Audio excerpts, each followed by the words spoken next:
The night was very quiet, too quiet, like the world was holding its breath. The small church stood alone at the edge of the desert, made of old stone and weak wood. Inside, 10 people sat close together. They were not strong soldiers. They were not rich. They were simple people who loved Jesus. Their hands shook, but their hearts were still holding on to hope. There was Eliam, the oldest man, with white hair and soft eyes. He always smiled, even when he was afraid. There was Mara, a mother who missed her 2 children every day. There was young Nabil, who was only 16 and still learning how to pray with courage. There was Salma, who sang quietly when fear tried to take her voice. There was Jonah, tall and silent, who believed even when his mind was full of questions. There was Rena, who held a small wooden cross in her pocket. There was Yosef, who could not read but knew Jesus by heart. There was Lena, whose tears came easily but whose faith never left. There was Daniel, who once ran from God but had come back. And there was little Amir, the youngest, whose prayers were simple and pure. They were inside the church because it was the only place they felt safe. The doors were locked. The windows were small. A single candle burned in the middle, shaking as if it also felt afraid. Outside, the wind howled like a warning. Eliam spoke in a low voice. "No matter what happens," he said, "we will not be alone." Mara closed her eyes and whispered, "Jesus, please remember us." Suddenly, there was a loud noise. A bang. Then another. The door shook. Dust fell from the ceiling. Amir grabbed Lena's hand. His voice was small. "Will Jesus come?" he asked. "Yes," Lena said, even though her heart was beating fast. "He always comes." Smoke began to creep in from under the door. It moved slowly, like a dark snake. The air became heavy. Some coughed. Some cried. The candle flickered harder now, almost going out. Fear tried to sit in their hearts. It whispered lies. It said, "This is the end." It said, "You are forgotten." But then Salma began to sing. Her voice was weak at first, but it grew stronger. "Jesus loves me, this I know." One by one, the others joined. Not loud, not proud, just real. Tears ran down faces. Hands were raised. Knees touched the cold floor. The smoke grew thicker, but their faith grew louder. Jonah whispered, "Even if we die, he is still God." Daniel fell to his knees. "Jesus, forgive me," he said. "I trust you now." The heat began to rise. The walls felt warm. The air burned the throat. The candle finally went out, and darkness filled the room. Total darkness. Amir began to cry. "I'm scared," he said. Eliam reached for him. "Close your eyes," the old man said gently. "And look with your heart." Then something strange happened. The darkness did not feel so dark anymore. A soft light appeared. Not from the candle. Not from outside. It was gentle and warm, like morning sunlight, but brighter. It did not hurt the eyes. It brought peace instead of fear.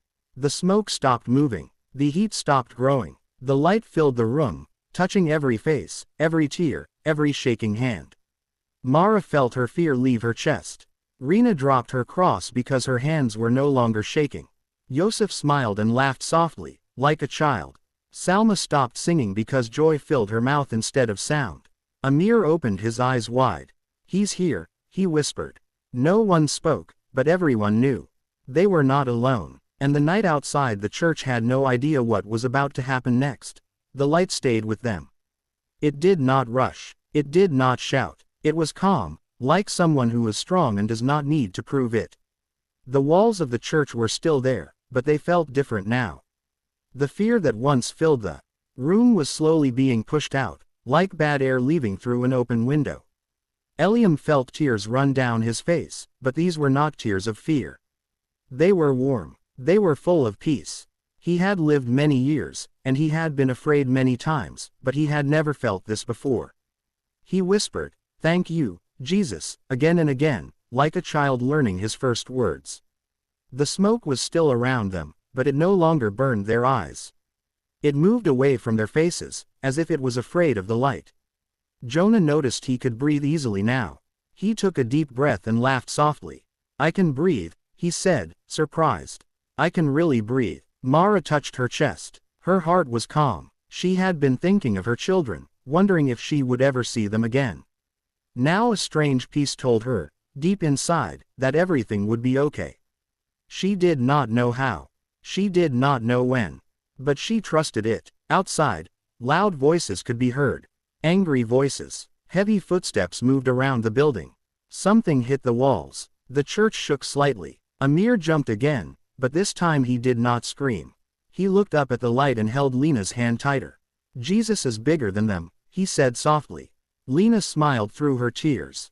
She nodded. Yes, he is. Salma felt a strong urge to sing again, but this time the song was different. It was not from fear. It was from joy. She sang slowly, each word clear and gentle.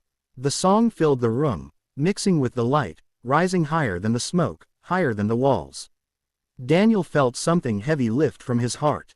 All the mistakes he remembered, all the shame he carried, felt lighter now.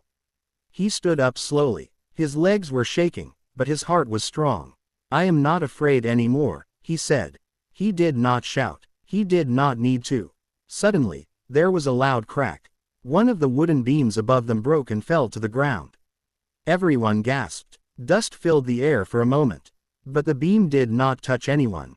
It fell between them, leaving them untouched, like an invisible hand had moved it.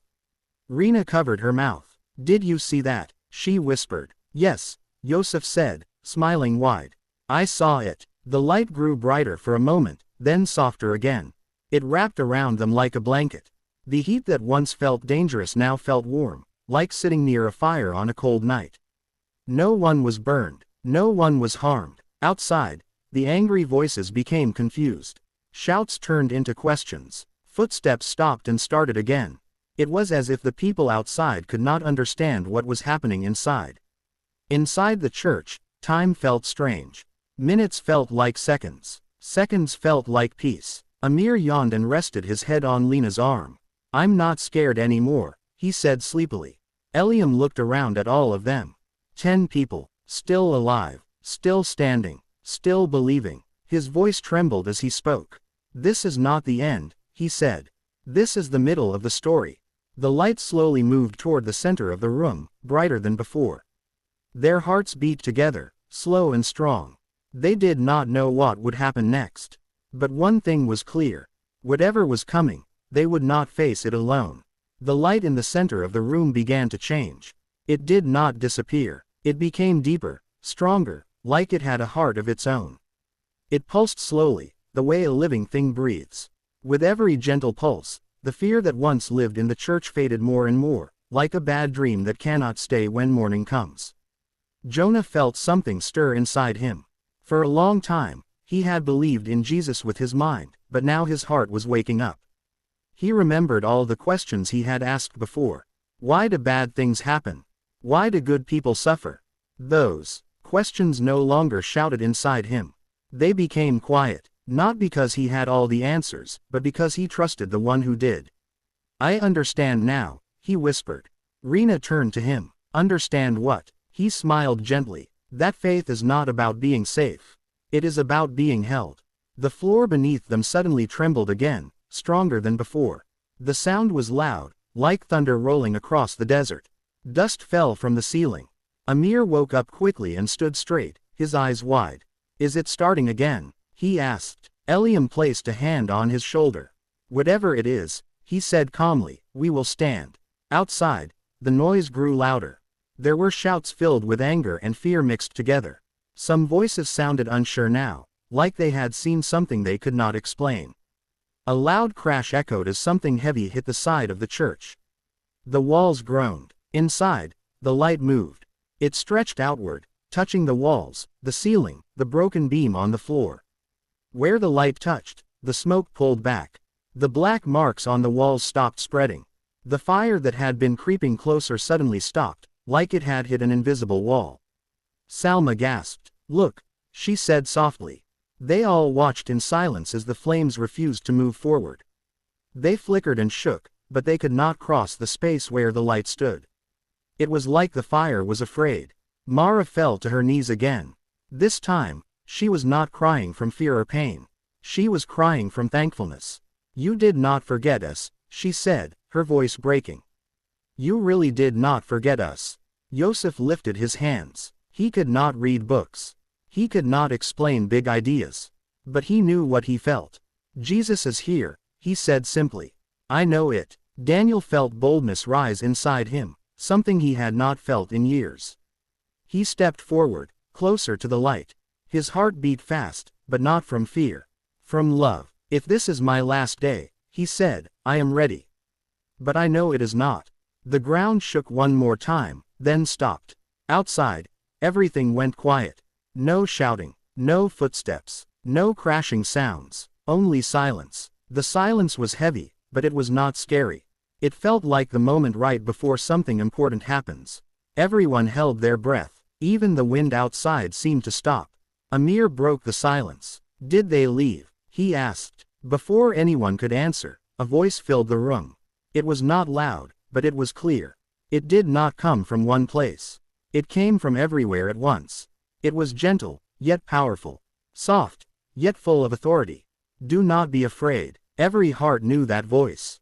Lena covered her mouth as tears streamed down her face. Eliam bowed his head. Salma's knees gave way, and she sank to the floor. Jonah felt his whole body shake. Rena pressed her hands to her chest. Mara whispered the name she loved more than any other. Jesus. The light grew brighter, but it did not blind them. Instead, it filled them with warmth and strength. Fear had no place left to hide. The voice spoke again, calm and sure. I am with you. The church, once filled with smoke and danger, now felt like the safest place in the world. And outside, unseen eyes were watching, confused and afraid, because something they could not control was happening. The miracle was not finished. It was only unfolding. The light did not rush away after the voice spoke.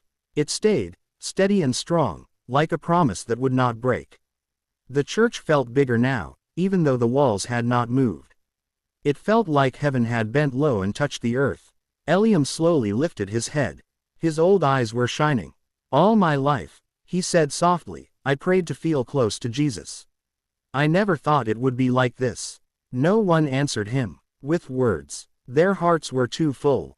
The silence around them was alive, not empty.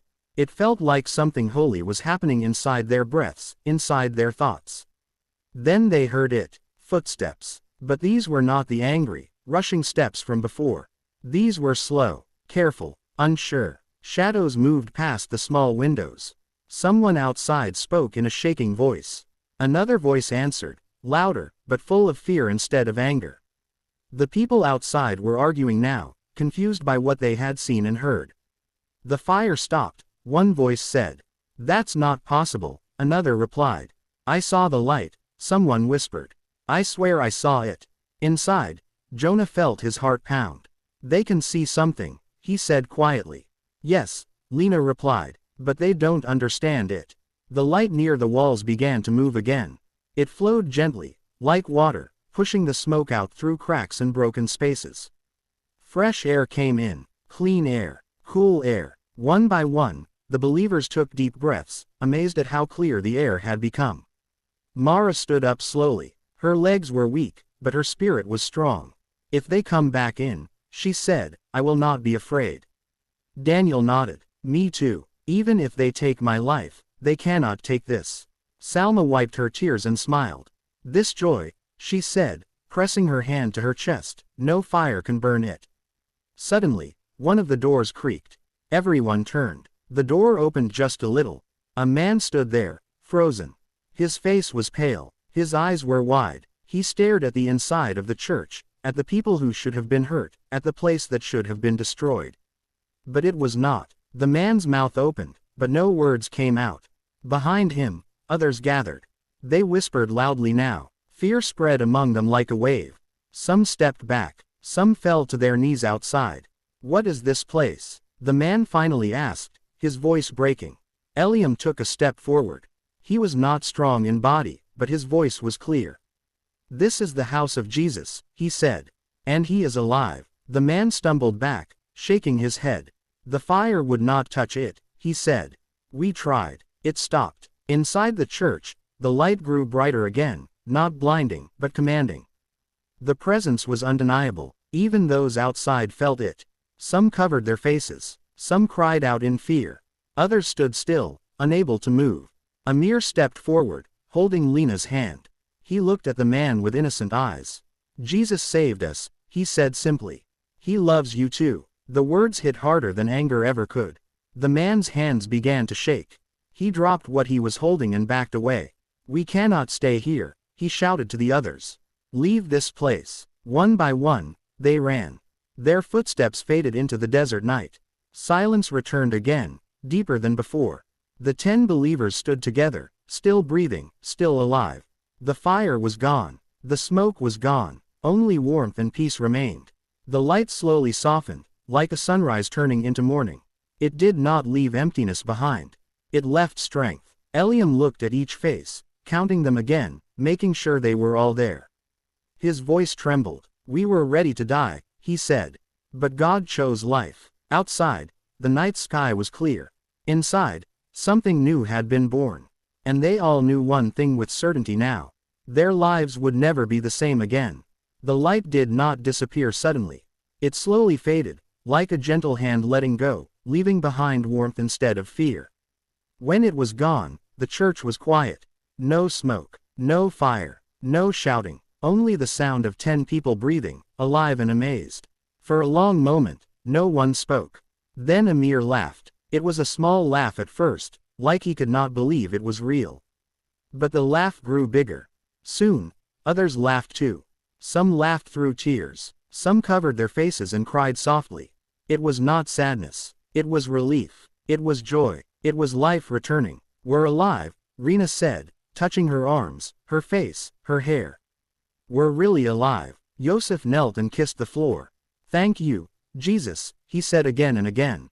Eliam sat down slowly. His body felt tired, but his heart felt young. I thought my last prayer would be my goodbye, he said. Instead, it was my beginning. Mara walked to the doorway and looked outside. The desert was quiet. The people who came with anger were gone. Only the stars remained, shining softly above them. She felt peace deep in her heart, the kind that does not come from safety, but from trust. He saved us, she whispered. And he stayed. Daniel stepped outside for a moment, then came back in quickly. It's safe, he said. They are all gone. The 10 of them gathered together in the middle of the church. The broken beam lay on the floor, untouched. The walls were darkened, but standing. The place that was meant to be their end had become their testimony. Jonah spoke quietly. We cannot keep this to ourselves. Yes, Salma said. People need to know who he is. Lena looked at Amir. What will you tell people? She asked him. Amir thought for a moment, then smiled. I will say Jesus came when we were scared. And he stayed. They prayed together one last time before leaving. Not loud, not long, just real, just thankful, just full of love. As the sun began to rise, they stepped out of the church one by one. The morning light touched their faces. Birds flew across the sky. The world looked normal again, but they knew it was not. Because they were not the same. They walked different. They spoke different. They loved deeper. Wherever they went after that day, fear no longer ruled them. When people asked why they were not afraid, they did not argue. They did not shout. They simply shared what they had seen and felt. That Jesus is real. That hope is stronger than fire. That light always wins over darkness. They were once ready to die. But instead, they were chosen to live. And their lives became a living miracle. Summary. 10 believers gathered inside a small church, knowing danger was coming and believing it might be their final moment.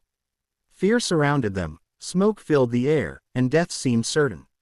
Yet, instead of panic, they chose to pray, sing, and trust Jesus with simple, honest faith. In their darkest moment, a gentle but powerful light filled the church. Fear disappeared, the fire could not touch them, and a calm voice assured them that they were not alone. What was meant to destroy them became a place of protection and peace. When the danger passed, all 10 walked out alive, changed forever. They did not leave as victims, but as witnesses, people whose lives now showed courage, love, and unshakable faith. Moral lesson. True faith does not mean life will be easy or safe, but it means we are never alone. When fear, danger, or darkness comes, choosing trust over panic brings strength and peace. Even when everything looks lost, hope can still shine. Courage grows when people stand together, pray together, and believe together. Light is stronger than darkness, love is stronger than fear, and faith can turn the worst moment into a new beginning. The end.